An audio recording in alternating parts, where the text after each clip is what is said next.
সবার প্রথম আপনাদের একটা ক্রিপি ভিডিও দেখাই। ক্রিপি মানে এমন না যে অনেক বেশি ক্রিপি দেখাবো, বাট ফ্যান বিহেভিয়ার কত বেশি উইয়ার্ড হয় এটা আপনাদের দেখাবো। আর এর জন্য রেসলাররা একটু মাঝে মধ্যে আপসেট হয়ে যায়। কোডি রোডস এবং সিএম পাঙ্ক রটা শেষ হওয়ার পর টিম আপ করেছিল এবং তারা যখন ম্যাচটা শেষ করে লকার রুমের দিকে যাচ্ছিল তখন তারা ফ্যানদের সাথে দেখা করতেছিল। আর আপনারা বলবেন এটা তো ফ্যানদের সাথে একটা ভালো নেচার, ভালো জেস্টার, তারা ফ্যানদের সাথে দেখা করতেছে, ছবি তুলতেছে বা তাদের এত দামি সময়টা তারা দিচ্ছে। এটা কিন্তু তাদের জবের পার্ট না, বাট তারা এই জিনিসটা করে থাকে। আর এমনিতে একটা ভিডিও সামনে এসেছে, এখানে আপনারা দেখতে পাচ্ছেন সিএম পাঙ্ক ছবি তুলতেছে, মানে তার সাইন দিচ্ছে, ফ্যানদের সাথে সময় কাটাচ্ছে। আর এর মধ্যে একটা মেয়ে না মহিলা আমি সঠিক জানি না এবং তাকে কি বলবো সেটাও বুঝতেছি না, সে এত বেশি ক্রিপি, সে কোডি রোডস সিএম পাঙ্কের শরীরে অন্যভাবে হাত দিচ্ছে। আপনারা যদি একটু ভিডিওতে দেখেন সে কিন্তু একটু অন্যভাবে টাচ করতেছে। এখানে কিন্তু টাচের কারণে সিএম পাঙ্ক এবং কোডি রোডসের আনকমফোর্টেবল ফিল হচ্ছে, এর জন্য কোডি রোডস কিন্তু সরেও গিয়েছিল। বাট যদি সিএম পাঙ্কেরটা দেখেন, সে সিএম পাঙ্কের গালে ঘাড়ে অন্যভাবে হাত দিচ্ছে এবং সিএম পাঙ্ক বারবার সরে যাচ্ছে। আর আমি বলবো জানি না এই দুনিয়াতে এখন মেয়েদের কি হয়ে গিয়েছে। আমি যে ভিডিওটা আপনাদের দেখালাম এটা কিন্তু অনেক বেশি ভাইরাল হয়ে গিয়েছে, আমার কাছে ডিসগাস্টিং লেগেছে। পার্সোনালি আমি সিএম পাঙ্কের ছোটবেলা থেকে ফ্যান। এখানে সিএম পাঙ্ক যখন আনকমফোর্টেবল ফিল করতেছে তখনই মেয়েটার আর হাত দেওয়া উচিত ছিল না, বাট সে সেম কাজটাই করে যাচ্ছিল। এবং এই কাজটা যদি কোনো ছেলে করতো, কোনো ফিমেল রেসলারের সাথে, তাকে কিন্তু একদম ব্যান করে দেওয়া হতো আজীবনের জন্য। তার লাইফে সে কখনো কোনো রেসলিং শোতে এন্টার করতে পারতো না। বাট এটা যেহেতু একটা মেয়ে করেছে, এটা অনেক বেশি কনসিকুয়েশন হবে না। এখানে কিন্তু একটা জিনিস ক্লিয়ার হলো, মেয়ে এবং ছেলেদের মধ্যে পার্থক্য কি। এখানে কিন্তু মেয়েটার বিহেভিয়ার জাস্টিফাই করা হচ্ছে না, বাট যদি একটা ছেলে করতো তাহলে অনেক জাজ করা হতো। আর পার্সোনালি আমি বলবো এই মেয়েটা তো কারো মা বা কারো বোন, কারো ওয়াইফ, সে কিভাবে অন্যজন কিভাবে হাত দিতে পারে, আমার কাছে পার্সোনালি খারাপ লেগেছে। আপনাদের কেমন লেগেছে আমাকে কমেন্ট করে জানাবেন। আর আজকে অনেক আপডেট দেবো, চলুন শুরু করা যাক। Hello viewers, welcome to Rachel Bangla BD. প্রথমেই ড্রু ম্যাকইন্টায়ারের বিষয় বলবো, আর এটা আমি ইন্টারনেট দেখে আপনাদের বলতেছি। এবং আপনারা জানেন রেসেলমিনিয়াতে সে কোনো বড় ম্যাচ পায়নি, এটার জন্য লোকেরা এখন থেকে রেসেলমিনিয়ার পরে ড্রু ম্যাকইন্টায়ারের সাথে কি করা উচিত সেটা নিয়ে কথা বলা শুরু করে দিয়েছে। এখানে ফ্যানরা ড্রু ম্যাকইন্টায়ারের ডিজার্ভিং স্পটের কথা বলতেছে এবং বলতেছে ড্রু ম্যাকইন্টায়ারের কিং অফ দ্য রিং জেতা উচিত এবং কিং অফ দ্য রিং জেতার পর সামার স্ল্যামে তার অপরচুনিটি পাওয়া উচিত ওয়ার্ল্ড টাইটেলের জন্য। দেখেন এখানে সবাই কিন্তু সবার কথা বলতেছে, যেমন Jey Uso, John Cena, Cody Rhodes, Rock, Roman Reigns, CM Punk, but কেউ কিন্তু ড্রু ম্যাকইন্টায়ারের কথা ওইভাবে বলতেছিল না যে ড্রু ম্যাকইন্টায়ারের চ্যাম্পিয়ন হওয়া উচিত। এবং সে কিন্তু রেসেলমিনিয়াতে চ্যাম্পিয়ন হয়েছিল কয়েকটা সেকেন্ডের জন্য, সেকেন্ড না মানে কয়েকটা মিনিটের জন্য। তো আপনারা একটু চিন্তা করেন, যদি ড্রু ম্যাকইন্টায়ারের সেই সময়টা আবার আসে তখন তার কাছে চ্যাম্পিয়নশিপ থাকবে এবং আরো বেশি ইমপ্রুভ ড্রু ম্যাকইন্টায়ার তখন হয়ে যাবে। আর অবশ্যই ড্রু ম্যাকইন্টায়ার কিন্তু তখন আরো বেশি এন্টারটেইন ড্রু ম্যাকইন্টায়ার হয়ে যাবে। আমি যদি বলি কোনো রেসলার ডাব্লিউডাব্লিউতে কয়েকটা বছর ধরে তার ক্যারেক্টারটা সিরিয়াসলি প্লে করতেছে, না রোমান রেইন্স, না সিএম পাঙ্ক, না জন সিনা বা অন্য কারো নাম বলবো না, এখানে ক্যারেক্টার ওয়ার্ক আমার কাছে ড্রু ম্যাকইন্টায়ারটা ভালো লেগেছে।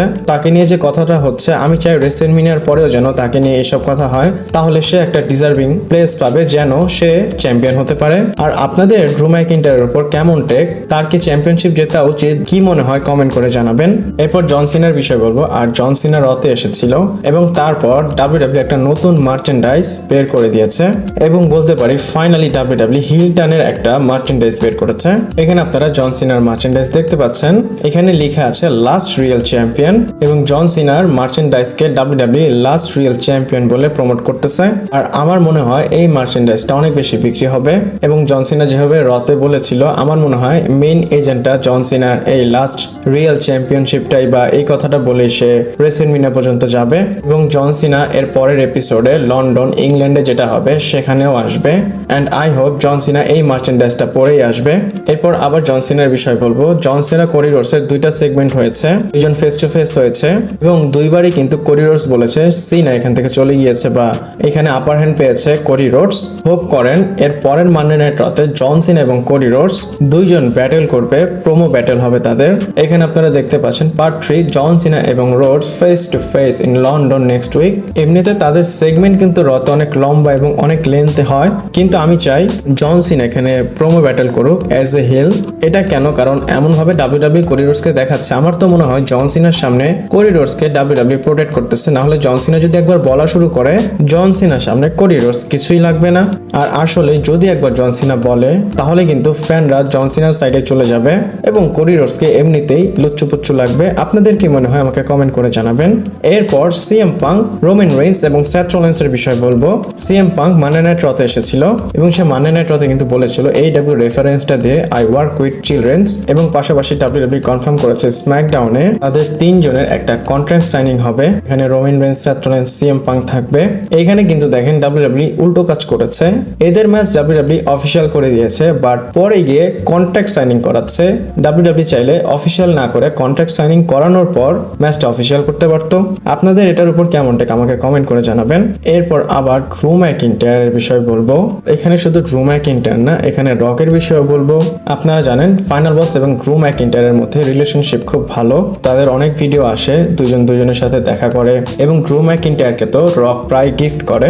আর এদের মাঝখানে কি কিছু হবে? ড্রু ম্যাকিন্টায়ার কি জয়েন করবে রককে? আর এমন কথা কিন্তু প্রায় চলে আসে। আর সেম কোশ্চেনটা ড্রু ম্যাকিন্টায়ারকে করা হয়েছে, আর সেই পডকাস্টে ম্যাকিন্টায়ার মেজর একটা টিজ ড্রপ করেছে, আর দেখে মনে হচ্ছে ডেফিনেটলি কিছু একটা কুক হচ্ছে। এবং আপনারা দেখতে পাচ্ছেন Drew McIntyre say something big is on the way with him and the final boss the Rock. Drew McIntyre বলে ম্যাসিভ কিছু হবে আমার এবং রকের মাঝে। তো ড্রু ম্যাকিন্টায়ারকে বলে কিছু স্পয়েল করো আমাদের পডকাস্টের জন্য। ড্রু ম্যাকিন্টায়ার বলে আমি তো এমন কিছু স্পয়েল করতে পারবো না, বাট আমি বলতে পারি সামথিং বিগ ইজ কামিং। তার মানে ড্রু ম্যাকিন্টায়ার ইনভলভ হবে ফাইনাল বসের সাথে। এটা আজকে না হলে কালকে না হলে পরশু, কিন্তু একটা না একটা সময় ড্রু ম্যাকিন্টায়ার ফাইনাল বসের সাথে ইনভলভ হবে। আর কিভাবে হবে সেটা কিন্তু দেখতে অনেক বেশি ইন্টারেস্টিং হবে। আপনাদের কেমন টেক আমাকে কমেন্ট করে জানাবেন। এরপর আবার রকের বিষয় বলবো এবং তার স্টোরির বিষয়ে ইন্টারেস্টিং কিছু পিচেস এসেছে, সেগুলো আপনাদের তাড়াতাড়ি বলে দেই। এখানে বলা হচ্ছে ইভেন্চুয়ালি এই যে জন সিনা, সে লাস্টে গিয়ে রকের সাথে ফিউড করবে। আর ডাব্লিউডাব্লিউ রক এবং জন সিনাকে এর জন্য একসাথে হিল টার্ন করিয়েছে। আর এটার পর ডাব্লিউডাব্লিউ রক এবং জন সিনার ফিউড করাবে। কিভাবে? একদম সিম্পল ভাবে। রক বলবে আমার এই আন্ডারস্পিরিটেড চ্যাম্পিয়নশিপটা চাই। এটা কেন বলেছে?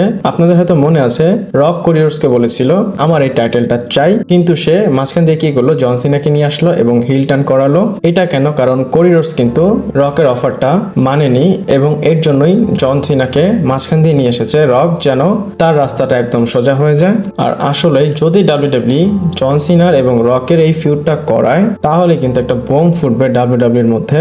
আর আপনাদের এটার উপর কেমন টেক আমাকে কমেন্ট করে জানাবেন।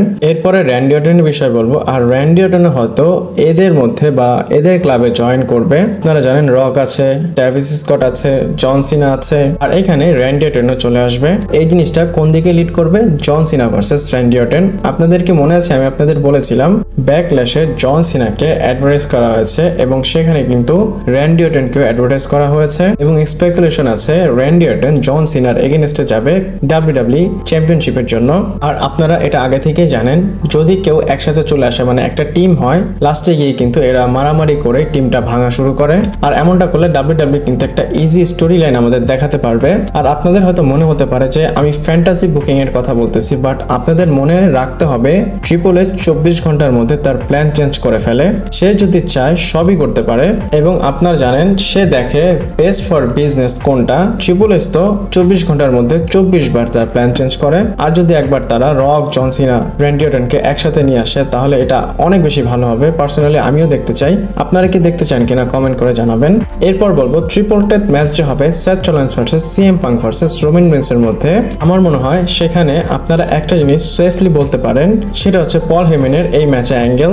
এখানে 100% চান্স আছে এই ম্যাচে যে ফিনিশ সেখানে কিভাবে পল হেমেন রোল প্লে করে এবং পল হেমেন ডিসাইড করবে এই ম্যাচের উইনার কে হবে। এখানে শুধু রোমান এবং সিএম পাঙ্কের না, এখানে কথাটা সেথ রলিন্সের দিকেও যেতে পারে এবং এই ম্যাচে একটা অ্যাঙ্গেল হতে পারে। আর এটা একদম ক্লোজ মোমেন্টে হবে। আপনাদের কি মনে আছে রোমান রেইন্সের সাথে যখন পল হেমেন এসেছিল সে কি এক্সপ্লেনেশন দিয়েছিল?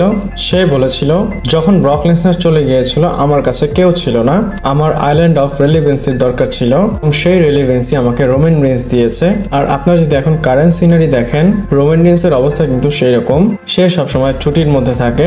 পল হেমেন যে চায় টিভিতে বেশি আসবে সেটা সে আসতে পারতেছে না। এবং আপনারা যদি সিএম পাঙ্ককে দেখেন সে কিন্তু অনেক বেশি অ্যাক্টিভ। তো সেই রিজনটা টাইমটার জন্য সে রোমান রেন্সকে ছেড়ে সিএম পাঙ্কের সাইডে আসবে এবং এন্ডে এমনটাও হতে পারে পল হেমেনের একটা মুভ সে কার দিকে যাবে সেটাই কিন্তু এই ম্যাচের ডিসাইডার হবে। এমনটা হতে পারে যেমন রোমান রেন্স ম্যাচটা জেতার একদম ক্লোজে, তখনই পল হেমেন সিএম পাঙ্কের ভালো একটা কাজ করে বা হেল্প করে দিবে ওই ফেভারের বিষয়টা নিয়ে। আর এই সব সিচুয়েশনের অ্যাডভান্টেজ নিবে হচ্ছে সেথ ফ্রিকিং রলিন্স। আর সিম্পলি সে এই ম্যাচটা জিতবে এমন না যে জরুরি অনেক বেশি সেথ রলিন্স পল হেমেনের সাথে আসবেই। সেথ রলিন্স জিতে এখান থেকে চলে যাবে এবং প্রবলেম হবে রোমান রেন্স এবং সিএম পাঙ্কের মধ্যে। আর এই ম্যাচটা যদি ডাব্লিউডাব্লিউ মিনি ইভেন্টে করায় তাহলে আপনারা এটা মানতে পারেন অ্যাট্রাকশন তো আসবে, পাশাপাশি টুইস্টও দেখাবে ডাব্লিউডাব্লিউ। পার্সোনালি আমি চাই এদের ম্যাচে যেন রেসলম্যানিয়াতে হয়। আপনারা কি দেখতে চান আমাকে কমেন্ট করে জানাবেন। আর আজকের ভিডিওটা এই পর্যন্তই ছিল। ভালো লাগলে লাইক, কমেন্ট, শেয়ার, সাবস্ক্রাইব করে পাশে থাকবেন। পরবর্তী ভিডিওতে আবার দেখা হচ্ছে।